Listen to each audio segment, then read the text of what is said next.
to do. So do you have any question to ask for 2.1 and 2.2?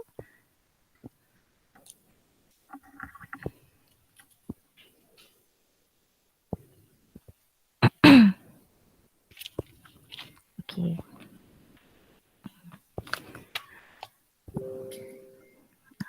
Janganlah senyap je. Sebab kita buat meet ni bukannya setiap kali tutorial. Saya buat meet ni macam minggu ni sekali ni sahaja kita buat meet, because the other two tutorials tu I minta you try buat sendiri, you salin nota, you buat exercise and all. So when we are doing this meet, please respond and participate lah, because I tahu it's not apa tu, kalau setakat you nak dengar dan tengok, baik kita buat dekat YouTube je. I bagi recorded video je. So kita buat meet ni supaya kita boleh tanya, participate, respond. So you are using your data kan untuk masuk meet ni. So gunakanlah sebaiknya. Okay. So jangan jadi penonton sahaja. Sebab kalau nak jadi penonton saja, you don't have to actually participate lah. Kalau nak jadi penonton setakat nak masuk kelas dengar je kan, tak payah. Okay, tak payah nak susah-susah buat meet lah kalau tak nak tanya, tak nak respon, tak nak participate kan. Okay, so again saya tanya, ada apa-apa soalan yang nak tanya from 2.1 and 2.2? Madam. Ya, saya. Soalan nombor 2E. Okey, Azira Sofia tanya soalan nombor 2E daripada 2.1. 2.1. Okey, boleh? Madam, 2.21D. 2.21D. Atika Hanani tanya 2.21D. Madam, soalan Syira 2.1 nombor 2F. 2F. Tadi Azira Sofia tanya 2E kan? Okey, dengan 2F. Insyirah tanya 2F. Okey, actually soalan 2E, 2F, 3B dan 3C ni sebenarnya saya dah discuss dan dah ada dah dekat dalam YouTube. Untuk tutorial kedua lah. Tapi tak apa, saya boleh ulang lagi sekali. Lagi? Selain daripada tu? Selain daripada tu? Mission 2.2 number 1 D and E. Okey, boleh? Kita try buat. Lagi? Madam, 2.1 nombor 3B. 2.1 nombor 3B. Okey, boleh. Nombor 2. Okey, 3B ke 3C yang jawapannya salah? Okey, jawapan yang belakang yang salah tu adalah nombor 3C . Sepatutnya EY equals to negative 2 over EX plus C. Macam tu. So 3C jawapan belakang dia salah. Okey, seterusnya ada lagi nak tanya selain 2E, 2F, 3B, 2.2 question 1 D&E?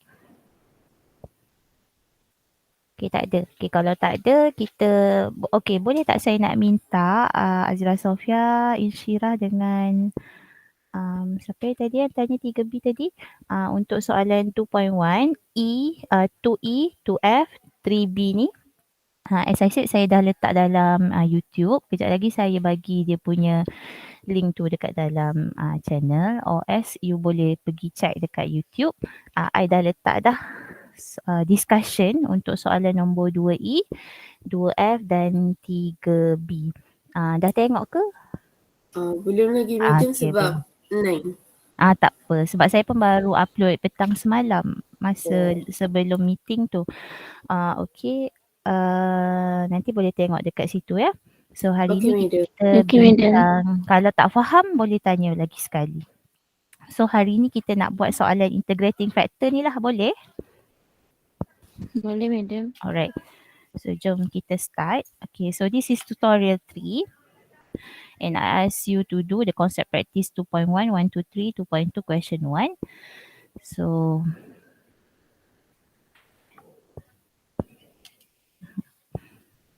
let me share my screen. Dah ke? Tak nak dah? Tak nak dah. Makan.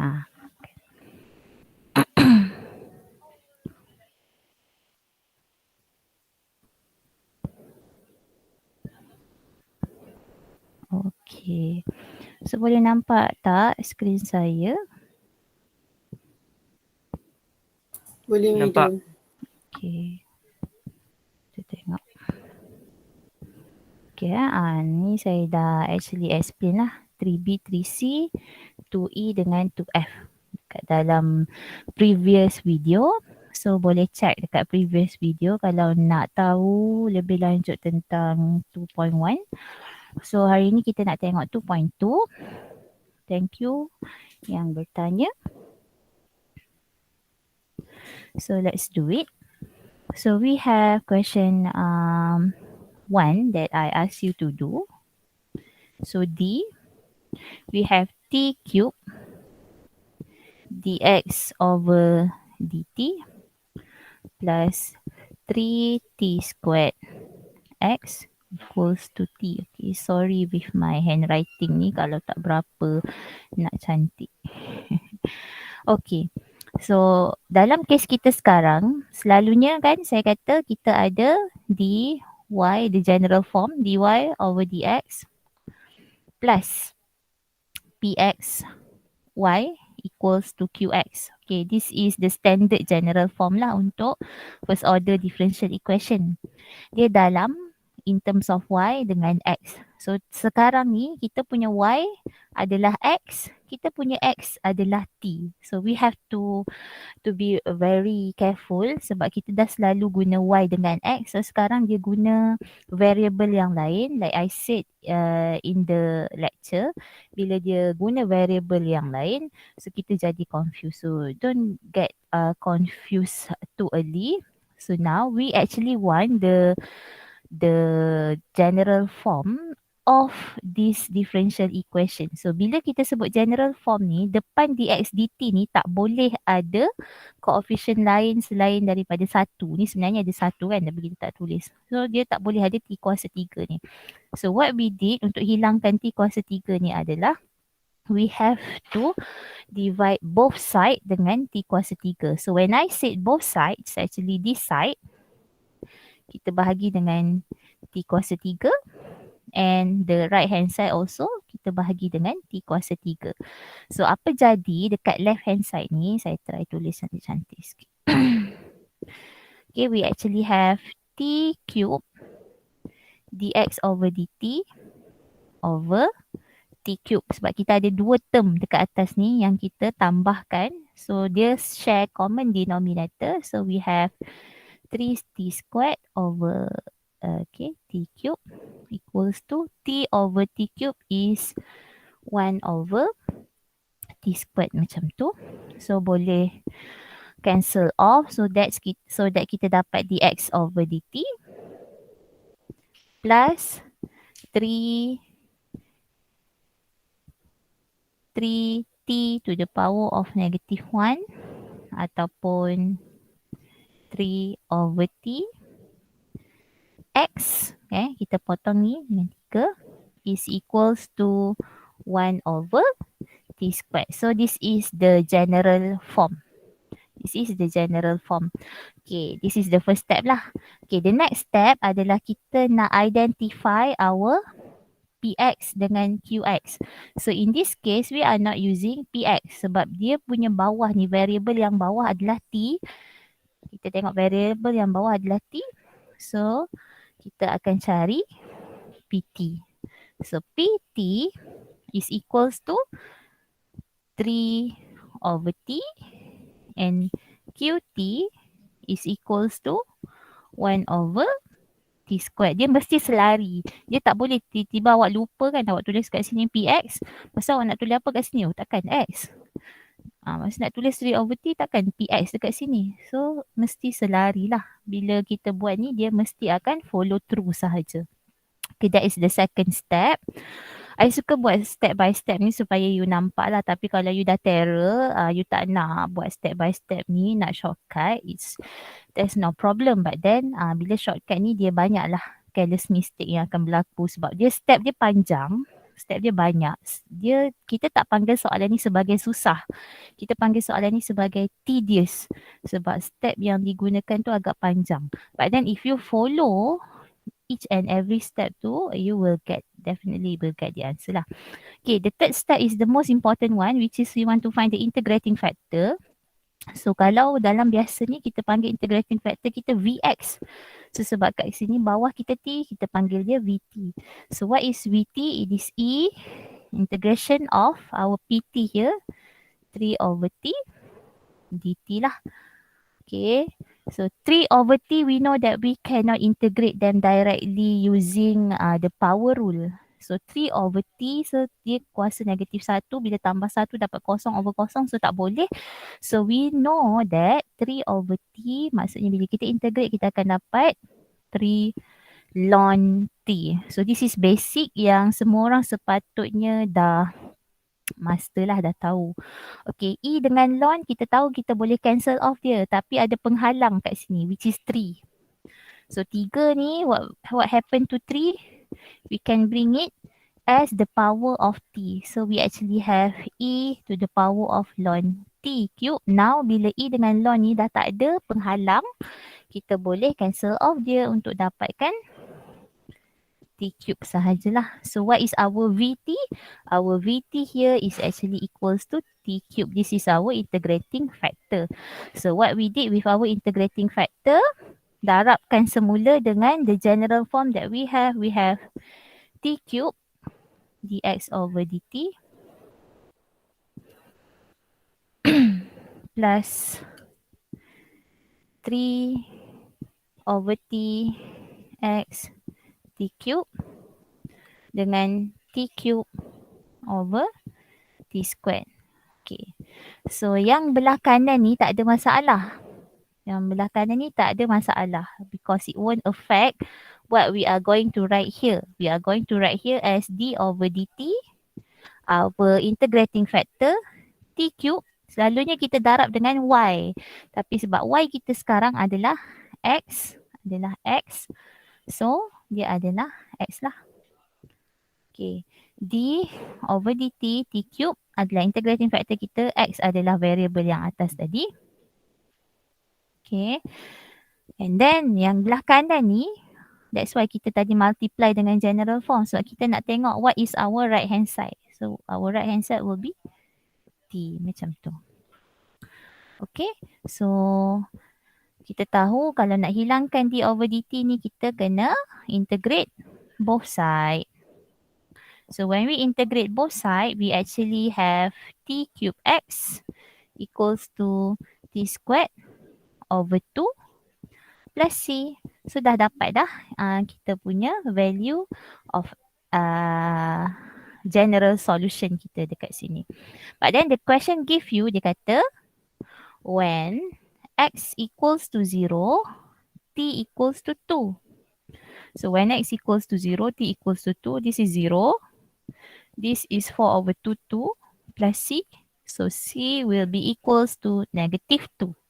When C equals to negative 2, we can substitute back to this general form. We will get T cube x equals to T squared over 2 minus 2 like that. Okay, kalau kita nak jawapan kita in terms of x only, so we will write it as T squared bahagi T kuasa 3, we will have 1 over 2T minus 2 over T cube. Like that. Okay, kita tengok konteks jawapan kita lah. Kalau dia punya jawapan ada macam ni boleh. Kalau dia punya jawapan macam ni boleh. Ataupun kalau dia punya jawapan dia samakan dia punya denominator, kita kena equate lah dia punya denominator. So let's see what is the answer. Sekejap sayang. 1 over 2T minus 2 over T cube. Okay, so macam ni je jawapan belakang dia. Betul. So maksudnya tak ada salah pengiraan lah untuk soalan nombor 1D ni. Okay, boleh buat tak? Itu boleh buat tak? Boleh faham tak? Okay. Faham.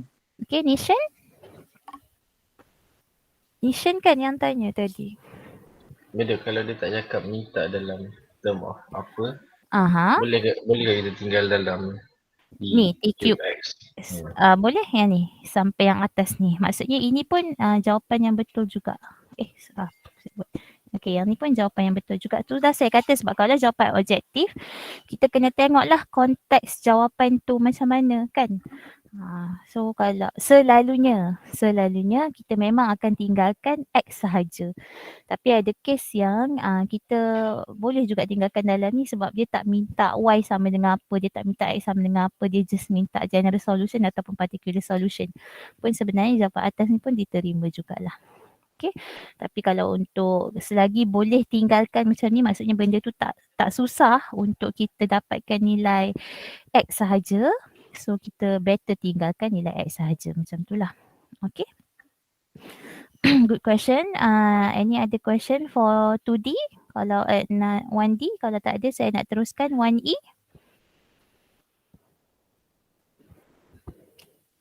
Tak ada, madam. Okay, tak ada. Boleh teruskan 1E. Alright. Untuk 1E, kita tengok soalannya adalah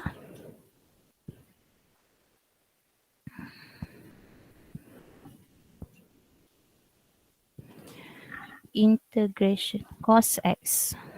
Okay, cos X dy dx. So yang ni dah mudah sikit sebab dia pakai y dengan x, cos X dy dx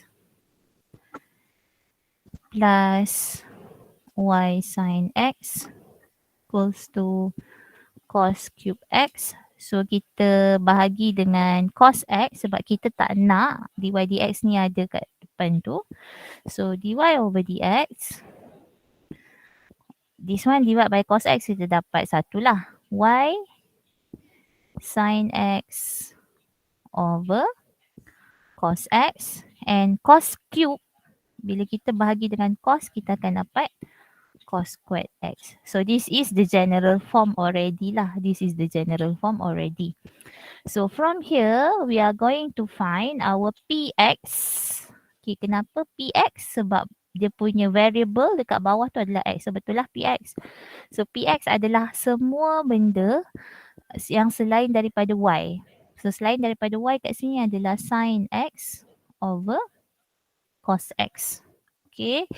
Dan kita ada Qx is equals to cos squared X. Okay.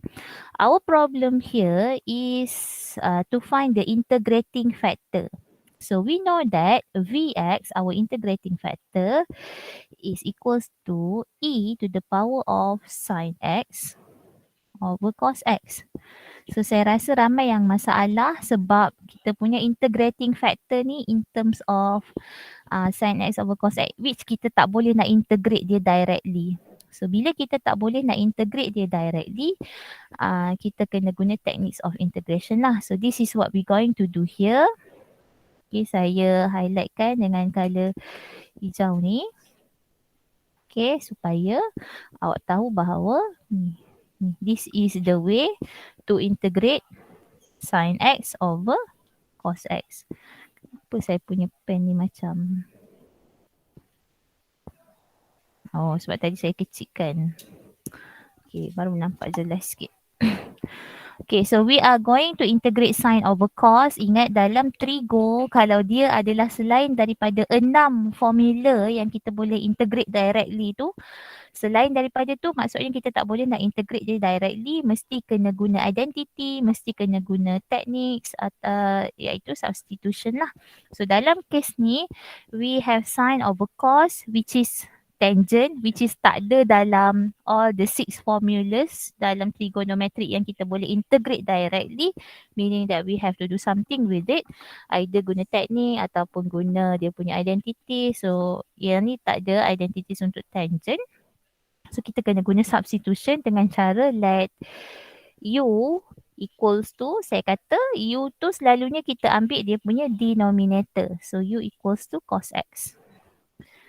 Okay, du equals du over dx is equals to, in differentiate cos dapat negative sign. Okay, so kita boleh masukkan dekat sini dx adalah negative du over sin x. So kalau kita substitute u kita, we actually have sin x, tak tahu nak masukkan apa, tak apa. Dx adalah negative du over sin x dan cos x adalah u. So kita boleh cancel off macam tu supaya kita dapat 1 over u du. So sekarang kita dah boleh integrate in terms of u sebab tinggal u sahaja. So we actually have negative. Integrate 1 over u, kita dapat ln u plus c. So apakah jawapan kepada integration of sin over cos? Jawapan dia adalah, so yang ni tak habis lagi. Kita tak nak u, kita nak jawapan in terms of x balik. Ln cos x plus c macam tu. So integration of sin over cos hasilnya adalah negative ln cos x plus c. Dan kita tak tulis sebab ini belum jawapan akhir lagi ya. Okay, so kita ada e to the power of negative ln cos x. Dan selalunya dalam perut ln kita memang letak tanda modulus ni sebab nak bagi tahu bahawa dia memang kena positif. Okey, ni E dengan ln tak macam tadi boleh cancel off tapi tak boleh sebab ada penghalang, ada negatif ni, which negatif ni adalah boleh jadi kuasa kepada kita punya perut cos x lah. So negatif, so E dengan ln sekarang boleh hapus, so kita dapat cos x to the power of negative 1 ataupun 1 over cos x. So this is your integrating factor. Awak dapat sampai sini pun dah cukup baik dah. Maksudnya dah dapat lah integrating factor kita apa. Okay. 1. Alright. So that is your integrating factor. The next step adalah untuk darabkan integrating factor kita ni dengan general form just now. So we have 1 over cos x dy over dx plus y sin x. Tadi kita ada cos x. So bila kita darab dengan 1 over cos x, so cos x kat bawah ni dia jadi kuasa 2. So this is the left hand side. The right hand side tadi kita ada cos kuasa 2. Bila kita darab dengan 1 over cos x, cos x satu lagi jadi kat bawah lah. So yang sebelah kiri ni don't have any problem. We actually just write it as d over dx dalam kurungan d over dx. Anyone boleh tolong saya sambung? We can write it as d over dx.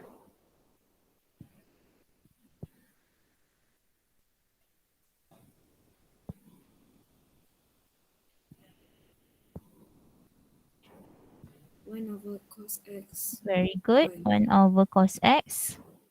Kita punya integrating factor tadi darabkan dengan y. Macam tu. Is equals to cos squared over cos. So dia akan jadi cos sahajalah. Cos x sahaja. Okay, sebab ni kuasa 2, ni kuasa 1 boleh cancel off. So kita integrate both side untuk hilangkan d over dx ni, untuk cancel off dia. So we will have y over cos x is equals to integration of cos x, kita akan dapat sin x plus c. So c sebenarnya c kat sini tadi kat integrating factor tu pun dah termasuk dengan c dekat sini sekali lah.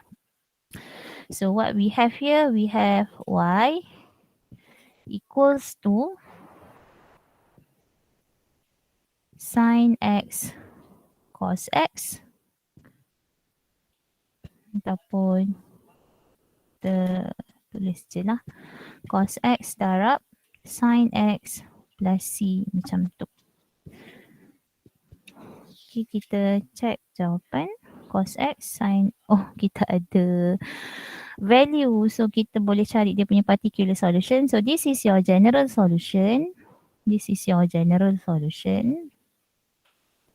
Untuk dapatkan kita punya particular solution, kita boleh masukkan when y equals to -1, x equals to 0 is given to you. So when y equals to -1, x equals to 0. Okay, jangan suka hati tengok, oh kos kosong ni kosong lah. Tak kos kosong adalah 1 ya. Sin kosong adalah kosong. So jangan malas nak check dan tekan calculator, takut awak tersalah. Dah elok-elok dah dapat sampai general solution, tapi masa masukkan nilai y dengan x nak dapatkan nilai c tu salah. Sebab apa? Sebab diingat kos kosong adalah kosong. Kos kosong adalah 1. Sin 0 is 0. So c is equals to -1/1 is -1. So masukkan balik dalam ni, kita dapat y over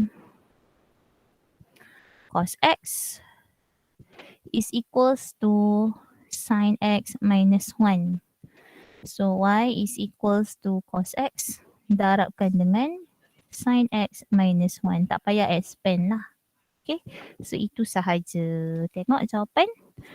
Betul ke tak? Kita tak nak buat short sendiri sahaja. So betul. Okay. So that is for question 1D. So the question that I ask you to do here, question 1 A, B, C, D, E is the minimum requirement lah untuk awak fahamkan this integrating factor. Meaning that if you can do all these 5 question of 2.2 question 1, you know already the steps of doing it. Okay, so awak boleh juga try buat soalan nombor 2. Sebab soalan nombor 2 tu dia melibatkan, sebab kalau awak perasan dekat sini, dia bagi kita senang. Bila kita nak di-integrate the right hand side, integration tu adalah integration yang direct. Tapi untuk kes soalan nombor 2, integration yang the right hand side ni, belah kanan ni, bila kita nak integrate, we have to use techniques of integration pula. Substitution ke by part ke untuk solvekan dia lah. So this is where the question can get tricky. Okay, and tedious. Okay, so untuk soalan nombor 1 tu, it's very simple. It's just for your understanding whether you can understand the concept of or the step of integrating factor or not. So kalau awak boleh buat, kalau awak rasa awak sangkut-sangkut, like you sangkut buat soalan 1D dengan 1E ni, when I explain, you rasa you dah faham, don't stop until that. You have to try and do it again. Sebab bila kita tengok, yes, kita akan rasa kita faham. Tapi bila kita buat, kita akan rasa lebih faham sebab kita belajar daripada kesalahan lah. Okay, so that's all I think for today. You can continue with one of the application question. I want to ask, sebab kita dah buat dalam contoh lecture note, soalan current dengan soalan bacteria population. So I would like you to try soalan nombor 2 daripada exercise 2.3 application. Soalan nombor 2 sahaja. So radioactive decay pun ada juga dalam lecture note, tapi boleh try lah buat one of the question from 2.3 ni. So the first question is about the bacteria population. The second question is about the radioactive decay. Dia tak bagi dia punya apa tu, equation kat situ, boleh refer dekat lecture note. Nombor 3 tu adalah Newton's law of cooling, dan nombor 4 adalah current that we already see the example. We already saw the example in the lecture yesterday. So I think that's all. So tolong siapkan soalan concept practice, especially 2.1 dengan 2.2 tadi, dan soalan MacBus untuk topik 2 akan menyusul. So saya tahu ramai lagi yang belum try buat MacBus topik 3 dengan topik 1 tu, dan ada juga yang buat tapi dia try sekali 2 sahaja. Okay, tolong try buat sampai you rasa you dah faham the concept of topik 1 dengan topik 3. Topik 2 akan menyusul. I give you this weekend untuk ulang kaji lah topik 1, 2 dengan 3 ni, because we are going to have our UPS next week on Thursday. So please get ready and be prepared. And also assignment 1, I will assign to you in the Google Classroom. So you have 2 weeks untuk siapkan assignment 1 tu. It's okay. If you need more time, just tell me. But please do it yourself, and please check dulu sebelum you hantar, because it is very important for you to get a good mark for your for your assignment. Okay, so itu sahaja daripada saya. Thank you everyone. Thank you, madam. Assalamualaikum. Thank you, madam. Thank you, Thank you, madam. madam. Thank you, man. Thank you, madam. Thank you, madam. Welcome. Bye.